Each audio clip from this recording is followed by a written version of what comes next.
kati ya Clouds FM na Harris Kapiga na Lilian Mwasha. Kuna jambo moja zuri nilizungumza nikasema kwamba wakati mwingine inabidi ujisifie mwenyewe, ujipongeze kwa kazi ambayo unaifanya kabla hujasubiri watu wengine wakupongeze. Kwa na system hiyo tunajipongeza kwa kumuibua Dr. Eli. Lakini pia utatupata kwenye YouTube account ya hichi unachokiongea kabisa Lilian Mwasha, si ndio? Kabisa. Na Harris Kapiga.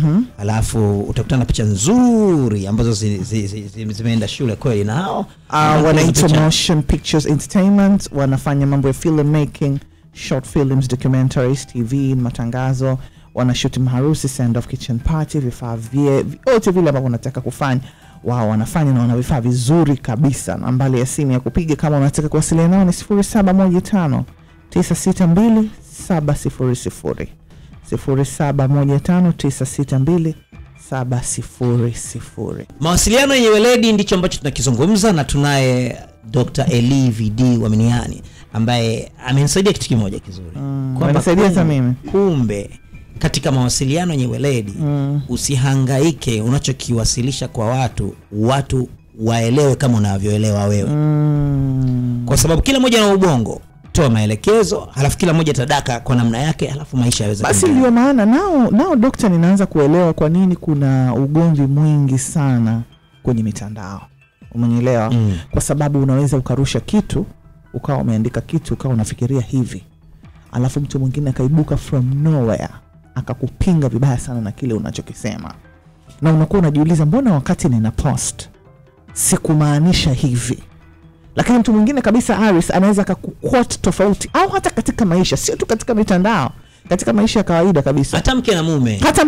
Kwa hiyo wewe unajaribu kuportray a certain message, lakini mtu mwingine anaanza kukuona kitu cha ajabu na unaanza kuitwa majina ya ajabu. Kumbe you don't need to prove a point. Wewe ishi unavyoishi, wao wataelewa vile unavyoelewa. Lakini kitu kinachoniuma ni kwamba pale ambapo hawaelewi vile unavyotaka kuelewa ndio ugomvi unaanzia hapo. Kwa sababu mimi huwezi kuanza kwenye accuse kwa a lifestyle ambayo mimi siko nayo just because umejaribu kwa sababu umejaribu kuelewa ubongo wako umekwenda F na wakati mimi ninamaanisha A. Kila mmoja anavyoelewa, isikusumbue ameelewaje, kwa sababu utatumia nguvu nyingi sana. Kwa sababu mimi kwa mfano mimi nimeandika kwenye Facebook, nikaandika majina ya watoto wangu. Umeelewa? Nimeandika Larry, Linux na Lada. Mtu mmoja ameibuka kusema hayo majina ya watoto wako ni utumwa. Sasa si unaona mambo? Sasa siwezi kupoteza muda wangu kwanza kumjibu kwamba haya majina ni lugha ni Kiingereza tu, lakini maana yake ni 1 2 3 4 5. Sasa alivyoelewa yeye unamwacha. Kwa sababu gani? Nikimwacha akaelewa vile na nisipo correct, nimejaribia mimi mwenyewe. Na katika source, vyanzo vya migogoro katika maisha ni kutafuta perfection. Okay. Hatujazaliwa kuwa kamilifu, tumezaliwa kuwa halisia. It means you are Miss Perfect. Unatafuta perfection kwa kila jambo. Ni kosa, na sisi sote tulikuwa hivyo. Chochote utakachofanya maishani kitakuwa na kasoro, la sivyo unafanya kikamilifu na utafanya tena. Kwa hiyo na kosa lingine na platform una control wewe. Ndio maana success inakuwa ngumu kuachieve hasa in Africa. Kwa mfano Irish, Lilian, mko famous tayari hapa kwetu. Kwa hiyo ukiwa na Facebook page, mtu mwingine aishughulikie, ambaye wakikusema vibaya yeye ndio apokee ujumbe huo, sio wewe. Akikuletea ujumbe inakuwa kama masiara, kama utani, mnacheka. Ndio maana kuna faida. Watu wengi tunazani kwa sababu tunakaribiana miili, tuko karibu. Ukaribu ni attention. Unapopeleka attention yako ndipo karibu na wewe. Ndio maana popote mwili wako ulipo, si lazima uwepo wewe. Sure. Ila popote ulipo wewe, umakini wako huko. Sure. Kwa hiyo mtu haja kuelewa unavyosema, haja kuelewa. Sasa wewe unataka umueleweshe aelewe, ndio tunaita ugomvi. Ni sawa na nani na Simba anamwambia Mamba kwamba wewe unaishije ndani ya maji, alafu unakuja pia unatoka huku kwetu. Ina maana wewe ni samaki, sio mamba. Mamba anamwambia mimi ni mamba, naweza nikaishi huko nje, naweza nikaishi huku ndani. Toka, wewe sio mamba. Mamba anamwambia mimi ni mamba. Mimi sio samaki, mimi ni mamba. Unakaaje majini? Ugomvi wa namna hiyo hautaisha. Kuna faida gani kwenye ya kuwa na mawasiliano yenye weledi? Mawasiliano yenye weledi yanasababisha muungano. Na katika muungano ndipo tunapopata umoja. Na umoja wenyewe unasababishwa na nini? Kwa sababu ya ushirikiano. Okay. Na mawasiliano yenye weledi yanakuwa husika, sio husishwa. Kama wewe unawasilisha, ina maana unahusika wewe. Kama una relationship na Lilian na Aris, unawasilisha asili yako na uhalisi wako. Ina maana unahusika. Watu wengi wako katika mahusiano na wahusiki. Ndio mnafuatilia vizuri hata ndoa ndio inaanza kuharibika pale ambapo wasiokuwa wanandoa hiyo wanahusishwa. Mahusiano yanapoteza asili ya kuwa husika, yanakuwa husishwa. Sawa. Ndio maana utakuta hapa Afrika watu wengi wanaomboleza wenzao wanatumia neno faraja. Unamwomboleza mtu nasema eti namfariji. Sasa matokeo yake anayefarijika anakuwa motivated. Unamchokoza, unaamsha motive yake. Lakini anayeombolezwa unamfanya alie, unaongeza makali ya maumivu yake. That's the very reason ni in quote ndio mwanamke anarudi nyuma. Mwanamke anapenda kuwa entertained badala ya kuadirishwa. Kwa kuwa mwanamke anaamini maneno kuliko maono. Yeah. So wanapelekeshwa haraka. Wanawake wengi wanakuwa entertained. Wanaambia wewe mwanamke mtu mkubwa sana katika dunia. Sasa nakuaje mkubwa? Hapo sasa. Uliza hiyo swali. Nakuaje mkubwa? Mwaka huu ni mafanikio ya maisha yako, nafanikiwaje? Uliza. Nataka kujua. Mchakato inabidi ueleweke. Ukisema eti itakuwa miracle kama ulivyosema last time. Miracle, okay, the miracle part mimi sitauliza, lakini the how inabidi mniambie process. Kwamba inakuaje mimi napata hizi pesa. Watu wa dini watawaambia amini ni mchakato. Na aminije? Usiturudi pale kwenye hiyo point, lazima utamaliza. You know, rafiki yangu mmoja Marekani once tulizozana kwa kweli. Sawa. Na mimi mzidi akili shule. Sasa yeye anasema eti ni rahisi kuongoza wa Afrika, mimi wa Afrika. Ina maana ni tusi. Kumbe sio tusi, amesema tu. Sasa asili unajua sisi wa Afrika ni haraka kukasirika na ni haraka kubadilika. Yaani misimamo yetu ni hapa na pale. Wa Afrika ni haraka kukasirika na haraka kubadilika kwa sababu ni hapa na pale tu. Na kasirika leo ndio maana utakuta watu wanabadilisha engo kila kukicha. Leo alikuwa na Aris, kesho na Lilian. Leo anakuwa na Dr. Eli. Baadaye anakuwa na Aris tena. Alafu aibu hatuna. Yaani unakuwa unarudi. Usikie hata aibu. You see, aibu ina faida katika maisha. Ili angalau utunze worth. Ananiambia nini, nikamwambia why would you say that? Kwa nini useme hivyo? Kwa nini useme hivyo kwetu sisi wa Afrika? Anasema unajua nini hapa, amuulizi maswali. Ilikuwa simple, lakini as a philosopher nilibaki nayo na kwenye maandishi yangu mengine mfano ule upo. Kwamba sisi hatuulizi maswali. Ndio maana watu wengi waongozwe wanaendeshwa wa Afrika sasa. Watu wengi Afrika tunaendeshwa. Hatuongozwi. Okay. Ina maana hatuna haja na muongozo. Tunarudi katika hiyo point. Faida ya mawasiliano yenye weledi ni mawasiliano yanayosababisha muungano. Mwalimu Nyerere alifanya hivyo. Zanzibar na hapa kuna muungano hadi leo. Pamoja na migogoro na migongano yote, muungano upo. Kwani mwanzo wa mwanzo au sababu ya muungano lilibeba mwemko mkali.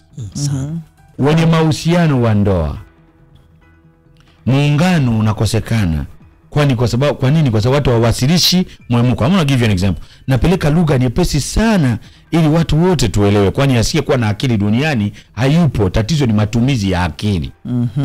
Usipotumia akili yako 100%, unaitwa kichaa. Usipotumia akili yako 50%, ina maana nusu unakuwa nusu kichaa. Sio, inategemea unatumia 1% ngapi. You get that? Yes. Ili watu wote tupate uelewa kinafuu. ni kwa mawasiliano yenye weledi. Tumesema faida yake ya kwanza tulikuwa pale kwenye ndoa, kwenye faida yake ni muungano. Okay. Sasa wewe una note kwa sababu vitu vingi vya universe kifunguka, inabidi wewe unaniwekea vituo. Kuangalia vizuri sana. Yeah. So ukisema no, maanisha no. Usipoelewa sema sijaelewa. Ndio mtu anayesafirisha mwemko. Sio yule anayemeza kila kitu. Darasani wanafunzi wanaofaulu kama mimi, walimu wangu wote walionifundisha kuanzia shule ya msingi, wenyewe wazee, ni mkutano mmoja, yani mzee kabisa, yani ananikumbuka tu kwa maswali. Na ndipo hapa Afrika tunapoharibu watoto wetu, tunanyamazisha IQ yao. Anakuuliza maswali matatu. Can you imagine, nimesha nitokea mwanangu Joshua, ananiuliza swali, baba mbona mvua inanyesha? Asante. Ukiwa na akili, utaona ni swali ngumu. Ukiwa na akili utajibu haraka. Hajasema kwa nini, anasema mbona. Anataka justify. Mvua kaisha, ikakatika. Akaniuliza, baba mbona mvua imekatika? Asante. Are you getting that? Watoto wana maswali endelevu ya kuchokonoa IQ ya kwao. Ndio maana inabidi mzazi yoyote ukubali kumezea maswali ya mtoto badala ya kumnyamazisha. Utanyamazisha genius ndani mwake. Na ndio maana tunakutana watu wana low IQ. Sasa ndo kama mzazi mwenyewe ndo huko low IQ uelewi, mbona mimi mbona nikwambia tunafundisha sasa. Tunafundisha namna gani uendelee kwa vizuri sasa. Hapa tunafundisha sasa. Sawa. You see, kwa lugha fupi, mawasiliano yenye weledi, kwa sababu watu wengine walibaki yani hawajaelewa. Tumefika kwenye faida. Unaambiwa faida alafu hujaelewa kivile. Tunaweka in a simple way. Let's make it simple. Kuwasilisha mwemko ni wakati unamaanisha kauli yako, unamaanisha macho yako, unamaanisha tembea, unamaanisha sura yako. Ina maana watu wanaoelewa kuwasilisha mwemko wanapunguza hata kujipamba pamba. Aje anabadilika na kuwa kama marehemu, kwamba ngozi yake imetengenezwa kama anakwenda kuzikwa, kumbe anakwenda kwenye sherehe. Sasa mwisho sio kwamba upaswe kuwa smart. Smart nani, umaridadi ni attitude. Kuna watu wana magnetic field kali, lakini ukimtizama haraka utaona uzuri wake kwa macho. Lakini ukimtizama sekunde 5 unaona something kuna something inside. You get that? Magnetic field. Watu wa namna hiyo hawapiti na wakati na hawafi mapema. Utakuta anachelewa kuzeeka, kwani kuzeeka kuzofika. Yani anatunza nguvu kwa muda mrefu. Sio kama sasa hivi sisi tunajipamba zaidi. Naona sasa kwa mapambo ya juu. Ndani zero. Hadi watu wengine wanabadilisha rangi zao. Ya unapaka mafuta hadi rangi yako inakuwa rangi nyingine. Shtue ngozi kidogo. You get that? So wanaita kushtua ngozi. So wakati utokikaa unaangalia kioo, napaka lipstick. Ina maana una complexity, uamini uzuri wako. Tunaona hiyo selfies and so forth. Yale yote kwa sababu sio mbaya. Makeup yako, hakikisha makeup yako ina maintain asili yako. Muonekano wako uko sahihi. Dada fulani alikuwa extremely beautiful.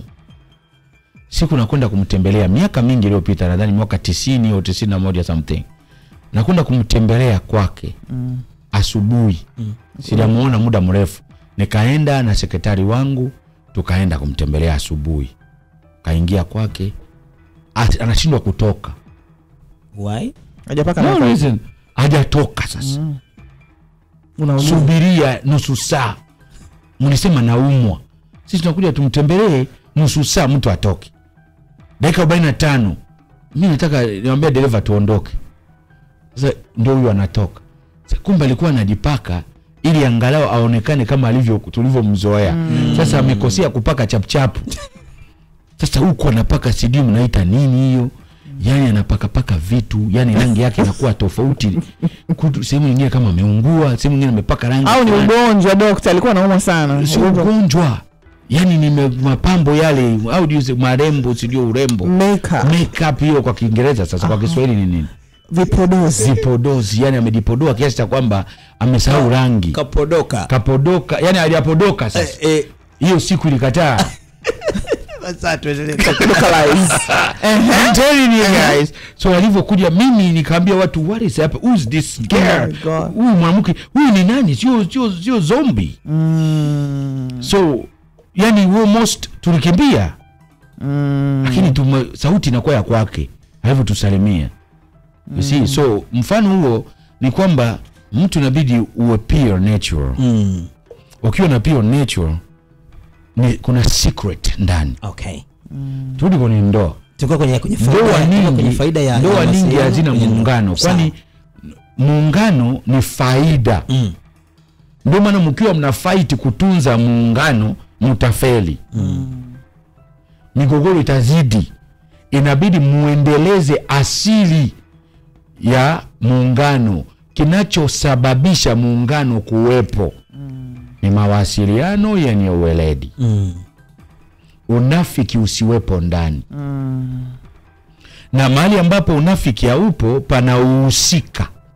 Watu wengi wanaharibika sio kwa sababu walizamiria, wameharibiwa na vishawishi.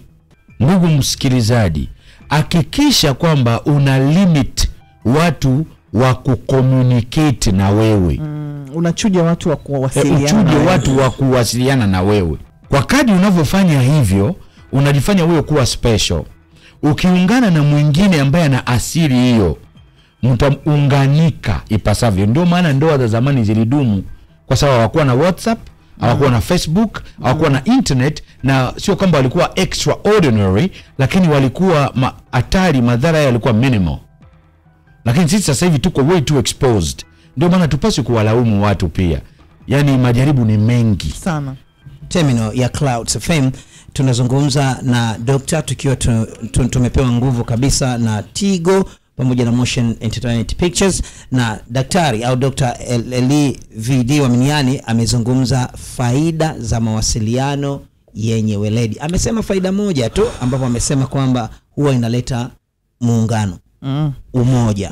Na kimoja kizuri amekisema ambacho mimi nimekamata ni kwamba hamwezi kufight muungano uwepo, automatically kutokana na mihemko ile ya kwanza ambayo ilikuwa imetokea wakati mmekutana na kufanya maunganiko yenu. Na amesema kwenye ndoa mara nyingi tukitaka kuwasiliana kwenye weledi vizuri ni lazima pia yes iwe yes na no iwe no, ndio muunganiko unaweza kuwa vizuri zaidi na uwepo pale. Tukirudi Harris, nina swali kwa Dr. Swali lenyewe ni ile sana tumeongelea sana kuhusiana na mitandao, na najua watu wengi sana wanatusikiliza, na wanaosikiliza wengi ni wale wanaotumia mitandao. Thank you. Nataka kumuuliza Dr. kwamba pale ambapo kwa mfano ni birthday yako Harris, mimi ninaingia kwenye Instagram wall yako, ninaanza kutiririka na kukwambia Harris, you are a very important person to me, I love you very much, without you I can't live, na vitu kama hivyo.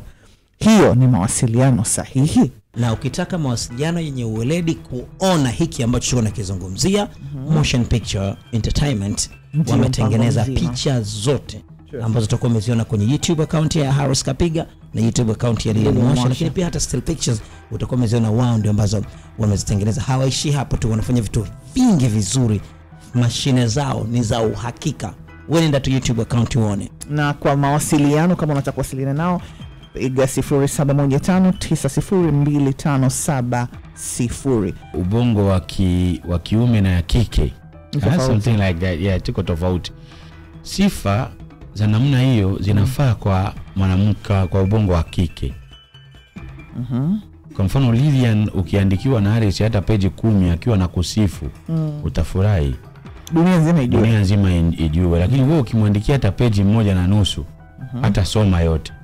Na usifikirie ata appreciate kivile, kwani mwanaume sio wajibu wake kwa sekta hiyo. Kifupi, inategemea muemko nao kupeleka, ila inabidi usisahau wewe ni mwanaume au mwanamke, wewe ni jinsia ya kike ama jinsia ya kiume. Unampelekea communication, inabidi balance yake. Next time Mungu akitujalia tutaendeleza hapo. Inabidi tuelewe tuna communicate kijinsia pia ina matter.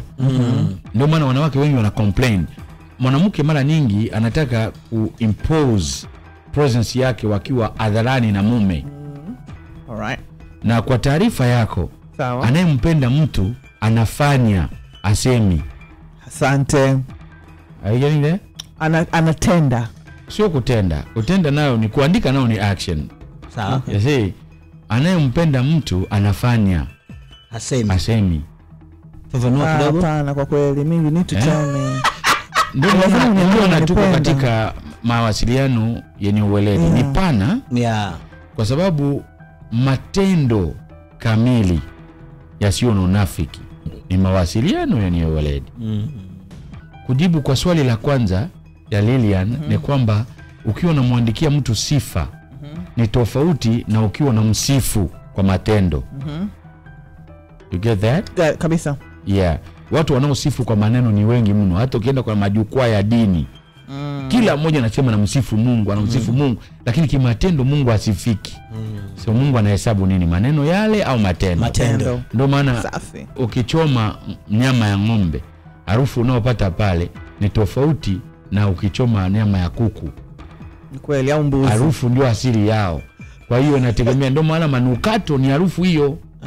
Kwa hiyo iliyojificha ndani unakamuliwa natoka. Sio kwamba unapiga kakarika.